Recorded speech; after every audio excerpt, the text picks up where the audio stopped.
할렐루야. 오늘은 어버이 주일입니다. 돌아가셨거나 아니면 또 살아 계시거나 나를 이 땅에 있게 하신 우리 육신의 부모님을 기억하면서 그 부모님의 은혜에 감사하고 또 사랑을 우리가 고백하는 그런 또 시간 되면 좋겠습니다.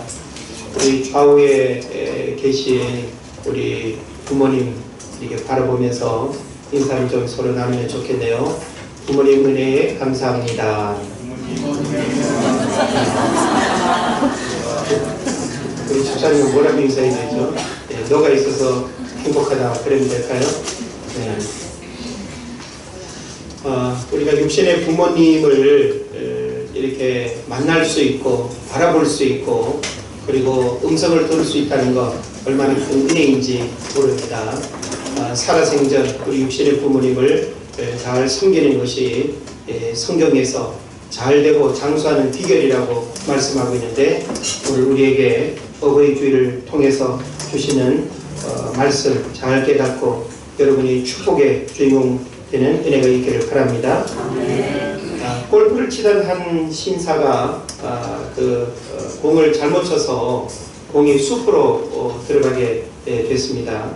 그래서 투덜거리면서 공을 찾고 있었는데 갑자기 요정이 나타났어요. 그래서 요정이 하는 말이 하늘에서 내가 당신을 쭉 지켜보고 있었는데 참 괜찮은 사람인 것 같다고 그러면서 세 가지 소원을 들어주겠는데 단 조건이 있다는 거예요. 그 조건이 뭔가 하면 무슨 소원을 말하든지 당신의 아내는 당신이 받는 것에 2배를 받게 된다고 이야기를 했습니다. 그러면서 그 신사에게 세 가지 소원을 말하라고 했는데 가만히 이렇게 생각을 하면서 한 가지 소원을 이야기했습니다. 첫 번째 소원은 뭐였는가 하면 골프를 잘 치게 해주세요. 이렇게 소원을 말했어요. 지금 이 부부간에 이 골프 내기 시합을 하고 있었는데 제일 못하고 있었거든요. 그래서 공이 그냥 숲으로 들어가는 이런 이제 문제가 생겼는데 골프를 잘 치게 해달라고 소원을 비니까 이 남편도 골프를 잘 치게 됐고 그리고 그 아내는 2배로 더 잘 치게 돼가지고 그 골프 경기에서 우승을 했다라고 하는 이제 이야기가 있습니다.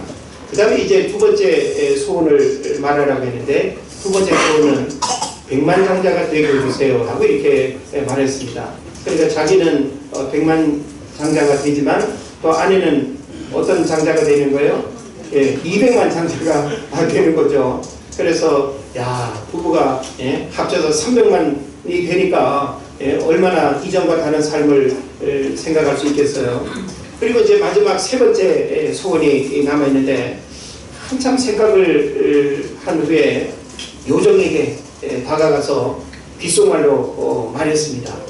뭐라고 말했는가 하면 저에게 약간 심근경색을 주세요 라고 이렇게 말했습니다.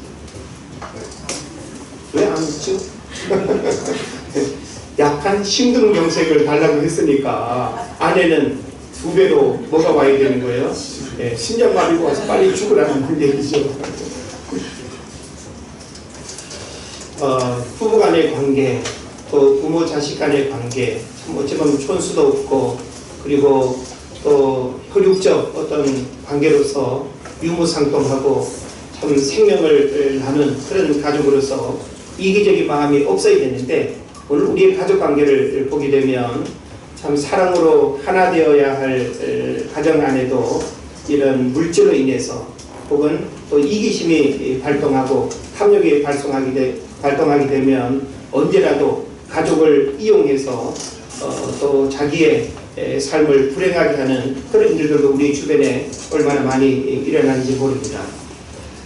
저는 매년 어린이 주일, 어버이 주일 이런 정한 절기를 우리가 지키면서 어쩌면 상투적인 메시지를 우리가 듣는다라고 이렇게 볼 수도 있지만 사실 어버이 주일로 지키면서 부모를 공경해야 된다는 것 그리고 효에 대한 가르침은 그 어떤 종교보다 우리 기독교가 훨씬 더 구체적으로 그리고 강하게 그리고 또 육신의 부모님을 섬기는 것이 결과적으로 어떤 축복이 되는가라고 하는 사실을 아주 구체적으로 이렇게 말하고 있습니다. 그런 면에서 우리의 자녀들이 부모를 잘 섬기고 효도하는 자녀가 되기를 바란다면, 하나님을 믿는 자녀가 된다고 한다면 굳이 가정에서 자녀에게 효에 대한 어떤 가르침을 특별히 강조하지 않아도 자연스레 믿음 생활 속에서 그 자녀는 하나님도 잘 섬길 뿐만 아니라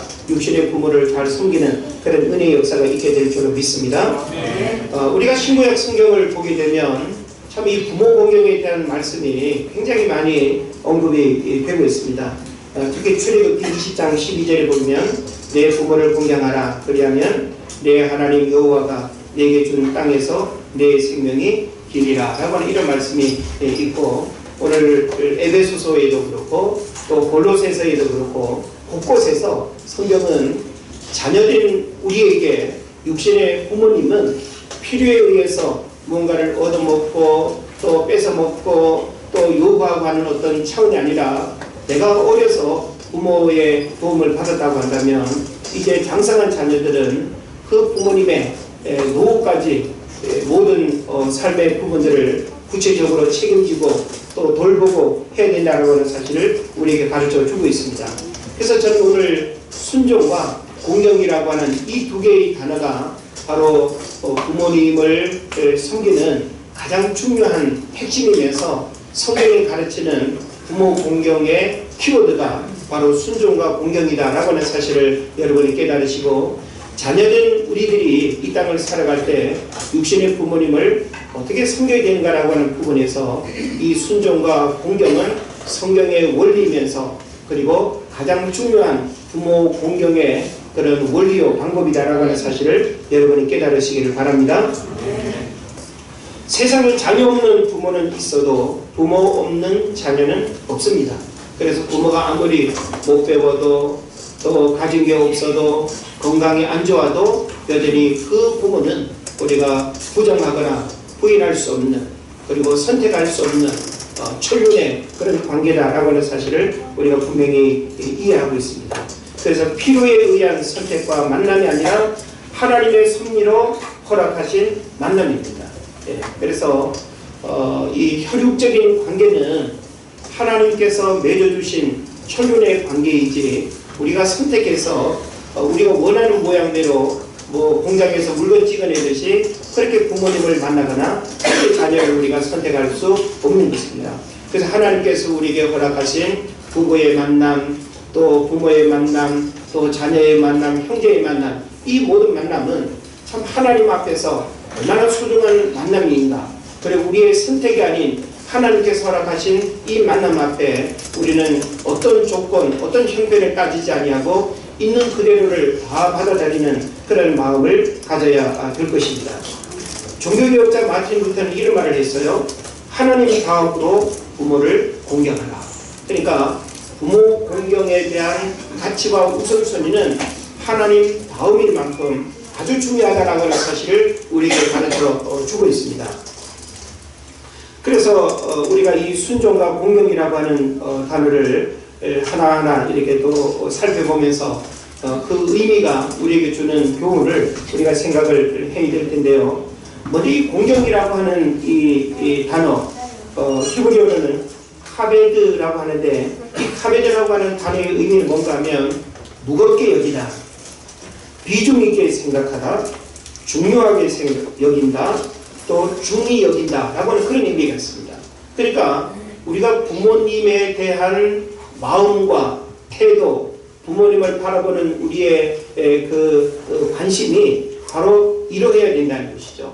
그래서 부모님을 공경한다라고 하는 것은 외적인 우리의 표현이면서 기본적으로 그 부모님을 공경하는 일은 아주 무거운 일, 다시 말하면 그 어떤 일보다도 가장 중요한 일이라고 하는 사실을 성경이 가르칩니다. 그래서 비중 있게 생각하다, 중요하게 여기다 라고 하는 그런 의미가 있는 것이죠. 그래서 사무엘상 2장에 보게 되면 하나님께서 엘리 제사장을 책망하시는 말씀이 기록되어 있습니다.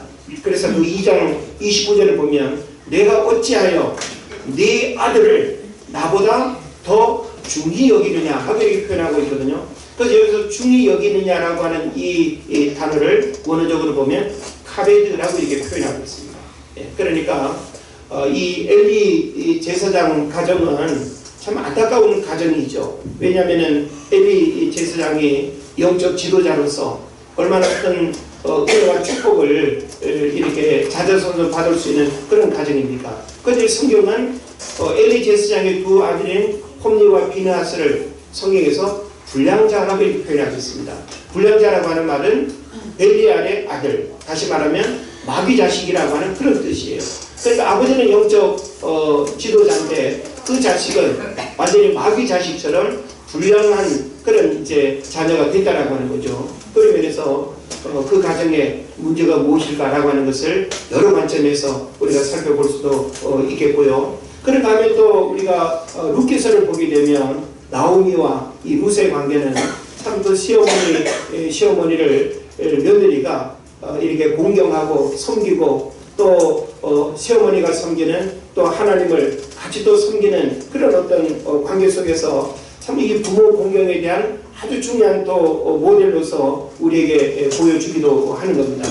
그래서 우리가 이렇게 보면 성경은 곳곳에서 이 부모 공경에 대한 가르침을 다양한 어떤 사건과 또 인물들을 통해서 우리로 하여금 잘 깨닫도록 그렇게 가르쳐 주고 있습니다. 또 사무엘상 2장 30절을 보면 나를 존중히 여기는 자를 내가 존중히 여기고, 그래서 여기서 존중히 여긴다라고 하는 이 단어도 역시 카베드, 그리고 존중히 여기고 라는 단어도 역시 카베드. 그러면서 나를 멸시하는 자를 내가 경멸히 여기리라 이렇게 말하고 있습니다. 그래서 경멸히 여긴다는 말은 칼날이라고 하는 단어를 사용하는데 반대말이 되겠죠. 가볍게 여기는 그런 이제 의미가 되는 것입니다. 그래서 우리는 우리 육신의 부모님을 무겁게 여긴다, 중요하게 여긴다라고 하는 이것은 부모님의 지금의 어떤 상태와 능력을 평가해서 결과적으로 우리가 그렇게 대하는 것이 아니라 부모님은 그 어떤 무엇으로도 평가의 기준이 될 수가 없습니다. 그냥 부모님이기 때문에 마땅히 우리가 섬기고 공경해야 되는 것이지, 무엇 때문에 부모님으로 내가 인정하고 무엇 때문에 내가 부모님을 섬기고 공경하는 이것은 아주 잘못된 불량자의 그런 또 속성이 된다라고 하는 사실을 알아야 됩니다. 우리가 공경해야 할 부모님을 먼저 우리가 이해를 해야 되는데요. 우리는 부모 공경하면 나를 낳아준 육신의 부모만 우리가 부모로 생각하는 이런 좁은 이제 마음을 우리가 가질 수 있습니다. 그런데 우리가 성경을 보게 되면요, 육신의 부모님 당연히 우리가 공경해야 할 그 부모의 대상임에 틀림이 없지만, 성경은 그 외에도 우리가 나를 낳아준 육신의 부모와 같은 그런 마음으로 섬겨야 할 부모님이 많다라고 하는 사실을 가르쳐 주고 있습니다. 그래서 그 부모에 대한 이해를 우리가 좀 살펴보면, 먼저는 정치적인 부모가 있습니다. 여기서 정치적 부모라고 하면 한 나라를 다스리는 왕과 왕비도 우리가 공경하고 섬겨야 될 부모라는 거예요. 예. 그냥 단순한 지도자로만 바라볼 것이 아니라 왕과 왕비도 성경은 우리가 공경하고 섬겨야 할 부모라고 그렇게 가르치고 있습니다. 이 말씀은 이사야에서 49장 23절에 보면 나와 있는데, 열왕은 내 양부가 되며 왕비들은 내 유모가 될 것이며 그들이 얼굴을 땅에 대고 내게 절하고 내 발에 티끌을 핥을 것이니 내가 나를 여호와인 줄 아니라 나를 바라는 자는 수치를 당하지 아니하리라 하고 이렇게 말하고 있습니다. 그래서 성경은 왕은 양부, 왕비는 유모가 될 것이라고 그렇게 표현을 하면서 우리가 오늘날 또 국가 지도자의 통치를 우리가 받으면서 이게 살아가고 있는데, 한 나라의 왕과 왕비는 바로 정치적인 부모로서 우리가 또 공경하고 업신여기거나 조롱하거나 비난하는 것이 아니라 육신의 부모를 섬기는 마음과 같은 그런 이제 마음을 가져야 된다고 성경이 가르치고 있습니다.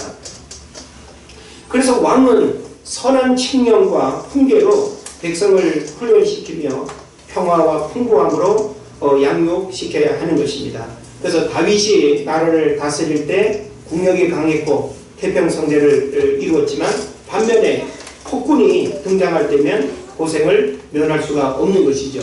그래서 우리는 한 나라의 왕과 왕비도 좋은 왕과 왕비가 될 수 있도록 공경하고 섬기고 기도해야 된다라고 하는, 그래서 좋은 지도자를 만나도록 기도해야 하고 왕을 위해서 늘 기도해야 된다는 것, 이것은 성경이 우리에게 주는 아주 중요한 가르침이 되는 겁니다. 그 다음에 또 우리에게 어떤 부모님이 있는가 하면 연령적 부모가 있습니다. 연령적 부모라고 하면 나보다 나이 많은 어르신 혹은 우리 부모님과 같은 연배의 어르신들이 다 연령적 부모가 되는 겁니다. 그래서 사실 우리에게 부모님은 너무 많을 수 있겠죠. 만약에 부모님이 없거나 돌아가신 뒤에 참 부모님 연배의 어르신을 만나면 혹은 또 닮은 또 어르신을 본다면 아유 우리 어머니 같으신데 우리 부모님 같으신데 하면서 우리가 대접할 수 있고 공경도 할 수 있죠. 그러니까 성경은 육신의 부모뿐만 아니라 부모 세대의 모습을 가지고 있는 모든 이 어른들도 역시 우리가 섬겨야 될 부모로 가르쳐 주고 있습니다. 디모데전서 5장 1절 2절 보면 늙은이를 아비에게 하듯 하며 늙은 여자를 어미에게 하듯 하며 라고 이렇게 표현하고 있죠. 그러니까 우리 동네에서 만나는 다양한 또 어르신들 우리가 바라볼 때 아비에게 하듯 어미에게 하듯 우리 육신의 부모를 대하듯 함부로 말하거나 그리고 그 어르신들의 삶을 우리가 평가절하해서는 안 된다라고 하는 사실입니다. 또 열왕기하 5장 13절을 보면 그 종들이 나와서 말하여 가로되 내 아버지요. 그러니까 분명히 육신의 아버지는 아님에도 불구하고 종들이 내 아버지여라고 이렇게 표현을 한다는 것이죠. 또 레위기 19장 32절을 보면 너는 센 머리 앞에 일어서고 노인의 얼굴을 공경하며 내 하나님을 경외하라. 나는 여호와니라. 그래서 노인들은 부모와 같은 분들이라는 거예요. 나이가 많으신 분들을 잘 공경해야 합니다. 사랑으로 섬기고 보살펴 드려야 됩니다. 그래서 고령화 시대에 노인들을 위한 다양한 또 프로그램들이 곳곳에 있기도 하고 다들 부모님을 섬기는 마음으로 노인들을 섬기는 그런 복지 프로그램들이 여러 또 기관과 또 이런 공적인 기관에서 펼쳐지는 것을 우리가 보기도 합니다. 그 다음에 또 영적인 부모가 있습니다. 영적인 부모는 누구를 의미할까요? 오늘날로 말하면 목회자가 또 영적인 부모가 될 수 있을 텐데 열왕기하 6장 21절을 보면 이스라엘의 왕이 엘리사에게 말할 때 뭐라고 말하는가 하면 내 아버지여 라고 이렇게 표현하고 있습니다. 왕이 엘리사 선지자 그 당시 영적 지도자를 향해서 내 아버지여 라고 이렇게 표현을 하고 있는 거죠. 또 고린도전서 4장 15절에 보면 사도 바울은 그리스도 안에서 일만 스승이 있으되 아비는 많지 아니하니 그리스도 예수 안에서 복음으로서 내가 너희를 낳았다 하고 이렇게 또 표현하고 있습니다. 그래서 말씀을 가르치는 자는 영적인 아버지라는 거예요. 육신의 나이는 비록 나와 같거나 나보다 적다 할지라도 내가 영적인 가르침을 받는 대상은 바로 영적인 부모와 같이 우리가 공경하고 잘 섬겨야 된다는 성경의 가르침을 우리가 이해를 해야 됩니다. 그래서 영적인 지도자를 공경하는 것은 인격적인 문제보다는 직분상의 존경이 되겠죠. 그래서 성경은 곳곳에서 이런 부분들을 많이 언급을 하고 있는데 또 특히 데살로니가전서 5장 12절에 13절을 보면 형제들아 우리가 너희에게 구하노니 너희 가운데서 수고하고 주 안에서 너희를 다스리며 권하는 자들을 너희가 알고 저희 역사로 말미암아 사랑 안에서 가장 귀히 여기며 너희끼리 화목하라 라고 이렇게 말씀하고 있습니다. 그래서 아합 왕 시대에 제사장 오바다는 엘리야 선지자를 공경했습니다. 왕이 주의 종들을 죽이려 하자 자기 목숨을 걸고 선지자들을 은밀한 곳에 숨겨서 음식을 제공하며 보호하는 그런 이제 일들도 우리가 성경에서 볼 수 있다라고 하는 사실이죠. 그래서 영적인 지도자를 인간적인 어떤 생각으로 우리가 또 이렇게 바라본다고 한다면 참 섬기고 공경하는 일이 대단히 어려울 수 있습니다. 그래서 여러분이 목회자를 섬기고 영적인 지도자를 공경하는 것은 바로 영적인 부모로서의 지도를 받고 섬김을 받기 때문에 성경은 공경해야 된다고 하는 그런 가르침을 또 우리에게 주고 있는 것입니다. 그 다음에 또 사회적 부모가 있습니다.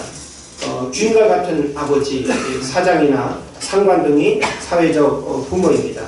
그래서 나아만 장군의 신하들은 주인을 아버지라고 부르게 되어 있습니다. 로마의 그 백부장도 하인을 아들이라고 불렀습니다. 그러니까 사실은 우리 주변에서 나보다 나이가 같거나 어린 사람들 빼놓고는 다 이 상하 관계가 다 부모를 우리가 대하고 섬기듯이 공경해야 된다라고 하는 그런 가르침을 성경이 주고 있음을 우리가 발견할 수 있습니다. 또 학교 선생님도 우리에게 있어서 또 부모와 같습니다. 그래서 열왕기하 12장 2장 12절을 보면 엘리사가 엘리야 그 선지자 선생님이 되겠죠. 내 아버지요 내 아버지요 라고 이렇게 표현하는 것을 또 볼 수 있습니다. 또 디모데전서 1장 12절에 보면 믿음 안에서 참 아들 된 디모데에게 영적인 관계에서 이런 그 부자 관계가 형성되어 있는 이런 것을 우리가 보게 되죠. 그리고 이제 오늘 우리가 가장 중요하게 또 생각해야 될 것은 바로 나를 낳아준 부모님을 가장 많이 닮아 태어났고 또 살아가는 우리 자신들이 육신의 부모님을 우리가 학대하고 또 괴롭히고 또 섬기지 않고 공경하지 않는다고 한다면 이것은 보이지 않는 하나님을 대하는 것과 같다라고 말하고 있습니다. 그래서 하나님은 하나님의 그림자로서 육신의 부모님을 이 땅에 보내주셨어요. 그러니까 부모님과 하나님은 같은 이미지를 가지고 있는 그런 대상으로 성경이 말하는 것이죠. 그래서 우리가 육신의 부모님을 잘 섬긴다는 것은 곧 하나님을 잘 섬기는 것과 같고 하나님을 잘 섬기는 사람은 육신의 부모를 동일한 마음으로 잘 섬겨야 된다라고 하는 이런 원리를 우리에게 가르쳐 주는 것입니다. 그리고 또 우리는 하늘의 아버지 하나님을 또 진정한 참 아버지 영적인 또 부모로서 우리가 하나님을 또 잘 섬겨야 될 것입니다. 이렇게 우리는 성경 곳곳에서 우리가 섬기고 공경해야 할 그 부모로서의 그 대상이 나를 낳아준 부모에 국한되지 아니하고 하나님 아버지를 비롯해서 내 주변에 내가 만나고 관계 맺고 있는 그 다양한 사람들이 그 부모와 같은 그런 위치에서 우리가 공경하고 섬겨야 된다는 하는 것을 우리에게 가르쳐 주고 있습니다. 자, 그러면 우리는 왜 부모님을 공경해야 될까요? 여기에 대한 답을 우리가 좀 찾아가야 되겠는데 여러분 한번 생각을 해봅시다. 왜 우리가 부모님을 공경해야 될까요? 거기에 몇 가지 중요한 성경의 가르침이 있는데 첫째는 뭔가 하면 하나님의 명령이기 때문에 그렇습니다. 그러니까 부모님을 공경하는 일은 하나님의 명령으로 우리가 해야 되는 것이지 어떤 인간적인 도리 혹은 뭐 감정 그거에 아니라는 것이죠. 그래서 하나님의 명령이기 때문에 당연히 우리는 육신의 부모님을 공경하는 일은 선택의 문제가 아니라 너무나 마땅히 해야 될 일이다라고 하는 사실을 우리가 알아야 됩니다.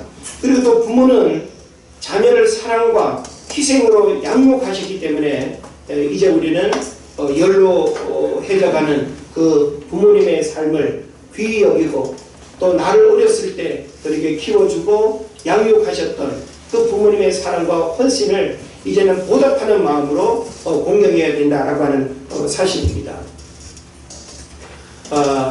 우리가 주중에 어린이날도 지난주에 보냈고 또 어버이날도 이렇게 보냈는데 다들 뭐 어린 자녀들 또 장성한 자녀들이 이 모양 저 모양으로 또 부모님 어버이날을 맞이해서 부모님을 이렇게 섬기는 특별한 시간을 가진 줄로 믿습니다. 저도 뭐 세 자녀가 있다 보니까 이 자식들이 좀 아침 일찍부터 그냥 부모님 은혜에 감사하다는 뭐 문자나 말이라도 하면 좋을 텐데 제가 마음으로 기다리고 있는데 아무 반응이 없어요. 그래서 이 자식들이 또 잊어먹었나 빼먹나 작년에도 좀 이렇게 늦은 감이 있어가지고 야 이놈들아 너희들이 엄마 아빠가 기다리기 이전에 뭔가 선물이라도 하고 너희들이 인사를 해야지. 그리고 자기들은 이제 자기들 나름대로 이렇게 이벤트로 서프라이즈 하고 싶은 이제 그런 마음들이 있었던 거예요. 그래서 올해도 어버이날이 다 됐는데 하루 종일 그냥 인사 한마디도 없고 뭐 아주 반응이 없어요. 그래서 속으로 서운하기도 하고 내가 또 자식을 잘못 키웠나 싶기도 하고 이놈들 오늘 저녁에 다 불러 모아가지고 한마디 또 훈계를 해야 되나 이런 생각을 했죠. 그래서 그날 이런저런 이제 볼일을 이제 다 마치고 집으로 돌아갔는데 뭔가 분위기가 약간 좀 심상치 않으면서 뭔가 준비된 듯 합니다. 그러면서 11시가 넘고 거의 12시가 다 된 시간인데 불을 끄더만 이제 상을 들고 나오는 거죠. 그러면서 샴페인이 준비되어 있고 케이크 준비되어 있고 또 뭐 편지와 또 뭐 선물 그런 것들이 준비가 되면서 인사를 나누고 하는 그런 시간을 가졌는데 너무 좀 늦은 감이 있지 않나요? 마음속으로는 서운한 마음 그냥 불편한 마음이 이렇게 다 지난 다음에 서프라이즈 해봐야 조금 그렇더라고요. 그래서 좀 생각하기는 잘 들어라. 앞으로는 10시 전에 말로하는 인사는 일찍 하기를 바라고. 사실 부모 입장에서 오늘 뭔가 기념일이 되고 뭐 기억해야 되고 그런 날이 되면 일찍 인사받는 일이 의미가 있고 즐거운데 자꾸 시간이 지나면서 서운하지 않습니까? 뭔가 용돈을 갖고 올 법한데 아무 소식도 없고 또 찾아오지도 않고 하면은 나중에 설령 그런 시간이 주어진다 하더라도 서운한 감정을 가졌던 부분이 좀 불편하지 않겠어요. 그러면서 뭐든지 이 타이밍을 놓치지 않는 것도 참 중요하겠다는 그런 생각을 해봤습니다. 자, 부모는 자녀를 사랑과 희생으로 양육하셨기 때문에 단순히 어떤 남일 차원에서 함이 아니라 그런 은혜를 생각하면 은혜라고 하는 것은 꼭 내가 얼마를 받았기 때문에 얼마를 갚는 게 은혜를 갚는 건 아니잖아요. 그래서 우리가 은혜를 갚는다라고 하는 것은 계산할 수 없는 그 이상의 것을 내가 최선을 다해서 베풀고 섬기는 거예요. 이게 이제 바로 은혜라고 볼 수 있겠죠. 그런 차원에서 해야 될 것 같고 또 부모 공경은 하나님이 기뻐하는 일이에요. 하나님의 명령이면서 하나님이 아주 기뻐하는 일입니다. 그래서 자녀가 부모를 공경해서 부모가 기뻐하면 그 부모가 하나님 앞에 기도하고 또 하나님 앞에서 그 얼마나 그게 복된 일이 되겠습니까? 그래서 부모님이 기뻐하면 역시 하나님도 기뻐하고 부모님이 근심하면 하나님도 근심하는 거예요. 그래서 부모 자식 간의 관계에 있어서는 부모의 마음을 슬프게 하거나 괴롭게 하는 것은 곧 하나님의 마음을 동일하게 하는 것과 마찬가지입니다. 그러면서 자녀된 우리들은 육신의 부모님이 마음을 늘 편안하게 먹고 그리고 또 불편한 마음을 갖지 않도록 부모님 입장에서 배려해주는 그런 섬김이 필요할 것입니다. 자, 그리고 어떻게 우리가 부모를 공경하고 섬겨야 되는가라고 하는 문제를 좀 살펴보겠는데 왜 우리가 부모를 공경해야 되는가라고 하는 부분을 여러 개 들었고요. 이제 어떻게 부모를 공경하고 섬겨야 되는가라고 하는 부분에서 우리가 생각해 볼 메시지는 뭔가 하면 첫째로 인격을 존중해야 됩니다. 사실 우리가 어렸을 때는 부모님이 가지고 있는 그 세계가 특별하고 커 보이고 높아 보이고 대단하지 않습니까? 그런데 덩치가 커지면서 같이 키도 이제 비슷해지고 키도 이제 엄마 아빠를 더 앞지르고 하면은 모든 것들이 약 보이고 부족해 보이고 무능해 보이고 그러면서 부모를 참 이렇게 인격적으로 존중하고 대하기보다는 내가 이런 가정에서 태어나서 이런 부모에게서 태어나서 하면서 그 말할 수 없는 그런 아주 고통을 이렇게 주는 경우들이 있단 말이죠. 그래서 이것은 대단히 잘못된 것입니다. 인격을 존중해야 됩니다. 이것은 뭐 마음으로부터 섬길 뿐만 아니라 외적으로 존경하는 태도를 가져야 되는 이것을 우리가 알아야 되는 겁니다. 그래서 옛날 그 스파르타 사람들은 아버지께 거만하고 교만하면 상속하지 않았다고 합니다. 그러니까 이 상속의 어떤 원리에 있어서 부모가 자녀에게 상속을 하게 될 때 자녀가 거만하고 교만하면 상속을 안 하기도 했다는 거예요. 그만큼 우리 자녀들은 부모님을 어떻게 공경하고 섬겨야 되는가라고 하는 부분에 있어서 인격을 존중해야 됩니다. 예. 물론 자식들 입장에서 보면 부모님의 어떤 연약함과 부족함들이 많이 보여줄 수 있어요. 성실하지 못한 거, 뭐 또 열심히 살지 않은 거, 뭐 어떤 생활 습관, 뭐 여러 가지 것들이 참 자식들 입장에서 마음에 들지 않고 어떻게 이렇게 평생 살았을까 싶은 그런 부분들이 있을 수도 있어요. 그러나 자식보다 똑똑하고 잘나고 유능하기 때문에 공경하는 것이 아니라 우리는 부모님이기 때문에 부모님의 삶 그 자체를 인정하고 부모님의 삶 그 자체를 우리가 그대로 받아들이고 그리고 인정하는 그것이 아주 중요한 부분이 될 것입니다. 그 다음에 또 우리가 한 가지 또 생각해야 될 어떻게 부모를 공경하고 섬겨야 되는가라고 하는 부분이 있어서 순종함으로 공경해야 된다는 거예요. 그래서 순종과 공경은 함께 같이 가야 됩니다. 순종은 내면적인 거예요. 그리고 공경은 외적인 거예요. 내가 아무리 마음으로 부모님을 순종하는 그런 내면적 마음이 특별하다 할지라도 외적으로 부모님의 어떤 필요를 채워주지 않고 용돈도 한번 주지 않고 맛있는 음식 한번 대접하지 않는 이런 공경이 없다고 한다면 이거는 잘못된 거죠. 그리고 또 마음으로 부모님을 귀히 여기고 무겁게 여기고 중하게 여기는 인격적으로 부모님을 존중하는 그런 순종의 마음 없이 그냥 어떤 그 체면 때문에 그냥 뭐 형식적으로 용돈이나 주고 여행이나 시켜주고 이 공경만 있는 것도 역시 이런 위선적인 행동일 수밖에 없는 것입니다. 그래서 순종과 공경은 내면적인 것이면서 외적인 것, 이 두 가지가 함께 고백되어지는 것이 성경이 가르치는 아주 중요한 부모 섬김의 원리라고 하는 사실을 우리에게 가르쳐 주고 있습니다. 그래서 이 순종한다라고 하는 이 말을 조금 원어적 의미로 살펴보면 하급자로서 아래에서 듣는다, 경청한다 라고 하는 그런 의미가 있습니다. 예. 그래서 사실 우리가 머리가 이렇게 커지면 대든다고 하나요? 예?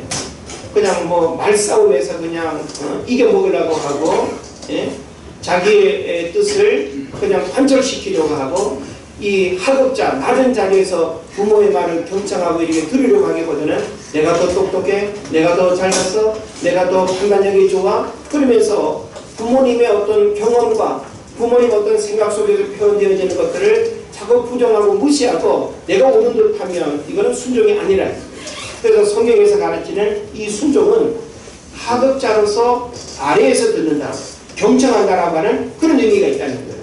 그래서 자녀된 우리들이 부모님을 잘 공경한다라고 하는 것은 늘 낮은 자리에서 부모님의 가르침을 들으려고 하는 자세, 부모님이 일평생 살아오면서 터득하고 경험한 그 삶의 노하우는 우리가 그렇게 또 살아감으로써 터득되어질 수 있는 부분이기 때문에 우리가 실수하지 않을 수 있는 유일한 비결은 그 가르침을 마음에 새기고 잘 듣는다고 한다면 역시 우리의 삶은 이렇게 손해보지 않고 또 우리의 삶이 이렇게 잘 풀릴 수 있는 그런 기회가 될 것입니다. 디모데전서 5장 4절을 보면 자녀나 손자들이 있거든 그들로 먼저 자기 집에서 효를 행하여 부모에게 보답하기를 배우게 하라 그럽니다. 레위기 19장 3절에서는 너희 각 사람은 부모를 경외하고 나의 안식일을 지키라. 나는 너희 하나님 여호와이니라. 또 신명기 5장 16절에서는 너는 네 하나님 여호와께 명령한 대로 네 부모를 공경하라. 그러면 네 하나님 여호와가 네게 준 땅에서 내 생명의 길고 복을 누리리라. 이렇게 말씀합니다. 그래서 이삭이 아브라함에게 순종해서 그의 삶이 평탄했던 것처럼 오늘날도 부모님께 대들고 부모를 이겨먹으려고 하고 또 부모님을 자기 마음대로 움직이려고 하고 이런 어떤 관계는 절대 성경이 용납하지 않는, 그리고 영적인 축복을 절대 우리가 누릴 수 없는 그런 문제가 된다는 사실을 알아야 되는 것입니다. 자, 그렇다면 이제 부모로서 자녀에게 해야 할 일이 뭘까요? 우리는 자녀로서 부모에게 해야 할 일도 성경은 가르치고, 부부로서 서로 해야 할 일도 가르치고, 종이 상전이 또 종에게 해야 될 것도 가르치고, 참 성경은 다양한 관계성에 대한 가르침을 우리에게 주고 있거든요. 그래서 오늘 우리는 어린이 주일과 어버이 주일을 보내면서 부모로서 자녀에게 어떻게 해야 되는지와 또 자녀가 또 부모를 어떻게 또 공경해야 되는지, 이런 그 상하 관계를 우리가 잘 이해하는 또 필요가 있습니다. 자, 부모가 해야 할 일은 뭘까요? 우리가 부모로서 자녀에게 해야 할 일은 무조건 성질만 받고 명령하고 지시하고 돈 벌으라고 그냥 다그치고 부모의 어떤 욕심대로 자녀들을 책망하고 그렇게 해서는 안 되는 것입니다. 적어도 하나님을 섬기는 그리스도인의 부모는 어떤 일을 해야 될까요? 첫째로는 신앙의 본을 보이게 됩니다. 부모가 좋은 신앙을 가질 때 그 자녀들은 부모의 신앙을 본받게 되어 있습니다. 부모의 신앙이 본받을 만한 그런 어떤 헌신과 그런 또 성김이 없다고 한다면 자녀들도 그 부모의 신앙을 따라갈 수밖에 없는 겁니다. 그래서 자녀손손 부모님이 자녀들에게 참 귀한 그 신앙의 유산을 물려줄 수 있는 그 신앙의 본을 보이는 것 참 중요합니다. 그리고 자녀를 위해서 무엇보다 기도해야 됩니다. 그래서 나폴레옹은 이런 말을 했죠. 자녀의 운명은 어머니가 만든다. 롱펠로우는 어머니의 눈물은 자녀의 불행을 씻어준다 라고 표현했습니다. 리처드 다운이라고 하는 사람은 어머니의 가슴은 자녀의 영혼을 건지는 성직자의 가슴이다 라고 이렇게 표현했어요. 사실 어머니 또 아버지 이 부모님의 그 마음은 자녀에게 있어서 끝이 없죠. 하나님의 마음이 부모님에게도 동일하게 주어져 있습니다. 그래서 어떤 희생을 치르더라도 부모가 자녀에게 모든 것을 다 희생하고 줄 수 있는 것이죠. 그 많은 것들 가운데 자녀를 위해서 기도하는 것이 가장 귀한 일임을 우리에게 말해줍니다. 또 자녀들에게 말씀을 가르쳐야 된다고 이야기를 하고 있습니다. 그래서 이런 여러 가지의 가르침들은 바로 부모가 자녀에게 해야 할 일이 무엇인가를 성경이 교훈하고 있고, 또 오늘 우리는 또 자녀로서 우리 육신의 부모님을 어떻게 잘 섬기고 또 공경해야 될 것인가라고 하는 사실을 여러 또 사례들을 통해서 우리가 살펴봤습니다. 이제 저는 결론적으로 부모를 공경하는 자에게 약속된 성경의 축복이 무엇인가라고 하는 사실을 살펴보려고 합니다. 에베소서 6장 1절에서 3절까지 우리가 말씀을 읽었는데요. 한 번 더 보면 뭐라고 나와 있습니까? 내 아버지와 어머니를 공경하라. 이것이 약속이 있는 첫 계명입니다. 이는 내가 잘되고 땅에서 장수하리라 그랬습니다. 여기서 첫 계명이라고 하는 말이 뭘까요? 하나님께서 이스라엘 백성들에게 모세를 통해서 10가지 계명을 주셨죠. 10가지 계명은 두 부분으로 나누어집니다. 1계명부터 4계명까지는 우리 인간이 하나님 앞에 어떻게 우리가 해야 되는가라고 하는 대신 관계에서의 계명입니다. 그리고 5계명부터 10계명까지는 대인 관계, 사람과의 관계 속에서 우리가 지키고 행해야 될 법이 바로 이제 이 두 번째 법이거든요. 그래서 대인 관계에서의 첫 번째가 뭡니까? 내 부모를 공경하라. 그래서 첫 번째 계명이라고 그렇게 말하고 있습니다. 그래서 이 첫 계명이 바로 내 부모를 공경하는 거예요. 그래서 우리가 참 육신의 부모님이 살아계신 것만으로도 여러분 감사하고 행복해야 합니다. 그리고 살아생전에 부모님을 잘 섬기는 것이 그 부모님이 여러분을 위해서 마음껏 기도하고 축복할 수 있는 그 은혜를 받는 통로가 되는 거예요. 그렇게 되면 여러분은 그 부모님을 통해서 내게 흘러오는 영적인 축복을 통해서 이 땅에서 잘 되고, 그리고 또 형통하게 되는 그런 복을 여러분이 받게 될 줄로 믿습니다. 그래서 성경 우리에게 두 가지의 복을 약속하고 있죠. 육신의 부모님을 잘 섬기면 첫째로는 장수의 축복을 약속하고 있습니다. 그래서 아까도 우리가 앞에서 살펴봤지만 에리 제사장의 두 아들 톱니와 비느하스 불량자라 그랬죠. 장수했나요? 아닙니다. 집안이 그냥 다 몰락해버렸어요. 예? 그러니까 부모가 자식을 그런 불량자로 키우면 그 자식도 망할 뿐만 아니라 집안 자체가 함께 망하는 거예요. 그래서 부모의 역할도 참 중요하고, 그리고 자식이 부모를 잘 공경하면 자식도 장수하게 되는 이런 축복을 성경이 약속하고 있다는 사실입니다. 또 다윗의 아들 가운데 압살롬이 있죠. 압살롬도 아버지의 그 왕의 자리를 빼앗으려고 쿠데타를 일으켰다가 나중에 아주 불행하게 죽임을 당하죠. 예? 그러니까 부모를 공경하지 않으면 결코 장수할 수 없는, 부모를 잘 섬기는 사람은 하나님을 섬기는 것과 같기 때문에 하나님께서 그의 삶을, 생명도 건강도 하나님 책임져 주시는 것입니다. 그리고 마지막은 잘 된다. 잘 된다는 게 뭐예요? 마음에 원하는 바가 이루어지고, 그죠? 생각보다 너무너무 잘 되고, 생각지 않았던 일들이 막 일어나고, 이게 바로 잘 되는 거 아니겠습니까?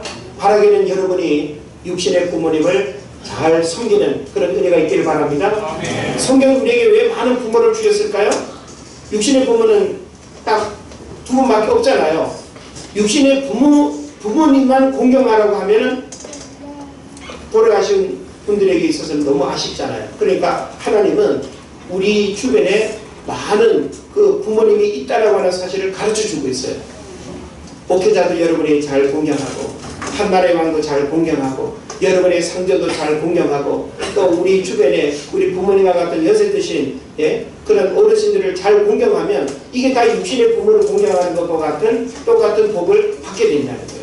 그렇기 때문에 여러분이 이 땅에서 잘 되고 장수하게 되는 그런 축복을 통해서 여러분의 삶이 하나님의 그 은혜를 경험하는 큰 축복의 역사들이 일어날 줄로 믿습니다. 기도하시죠. 하나님 아버지, 오늘 우리는 어버이